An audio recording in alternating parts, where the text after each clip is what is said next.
Në mjediset e kampusit shkollës lartë Nehemia Gateway në Pogradec, në kuadër të ditës Universitetit të hapur, u organizua forumi Tranzicioni Ekonomik, një rrugtim pambarim, ku folës kryesor ishin profesor Erben Male dhe profesor Selami Xhepa, autor të librit me të njëjtin titull, i cili edhe u promovua. Merrnin pjesë studentë dhe profesor të këtij institucioni universitar, profesues të administratës publike, Bashkisë Pogradec, Bashkisë Prenjas, studentë dhe pedagog të Universitetit të Korçës Fanoli, intelektuale të tjerë. Folësit u përqendruan në konceptet e shfaqura publikisht, për cilat kanë një përqasje idesh e mendimesh në një analizë të shkaqeve, sfidave, problemeve dhe të ardhmes së ekonomisë shqiptare në këto 25 vjet. Profesorët e ftuar nga Tirana dhe njëkohësisht aktorë të tranzicionit sollën një këndvështrim shqiptar të kësaj periudhe, të problemeve, sfidave, përparimeve dhe hapave pas që janë bërë gjatë këtyre viteve.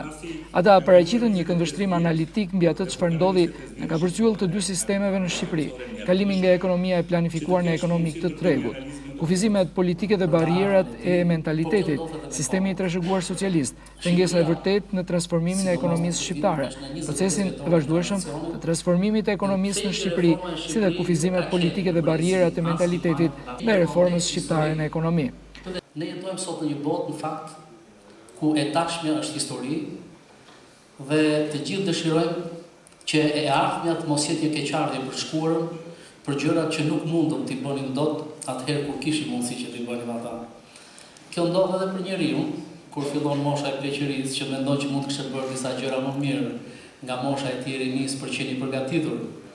për të ardhmen e tij, por kjo ndodh edhe me kombet. Shqipëria, sidomos në këtë vit, është në 25 vjetorin e tranzicionit dhe ndoshta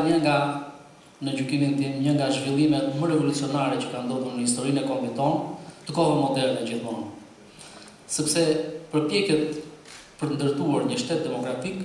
janë përpjekje shumë të reja për Shqipërinë dhe sigurisht që kjo periudhë që kemi kaluar është një nga kapitullet e rëndësishëm të historisë së Shqipërisë.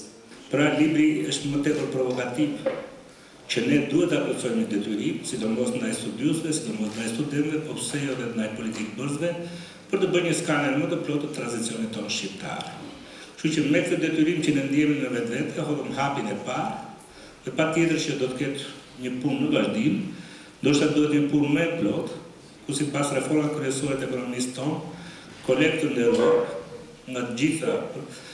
çështjet akademike të angazhohen në një botim të përbashkët për një analizë më të theruar, për një skaner tridimensional për tranzicionin e vendit tonë. Më pas, nga të pranishmit u bën pyetje për çështjet e trajtuara dhe debati vazhdoi me përgjigje dhe argumente në këndvështrime të ndryshme, sipas pikpamjeve të folësve të ftuar. Diskutimet dhe debati u zhvilluan mbi bazën e respektit të ndërsjellë, mbështetur në analizën e argumentuar të çështjeve që u trajtuan.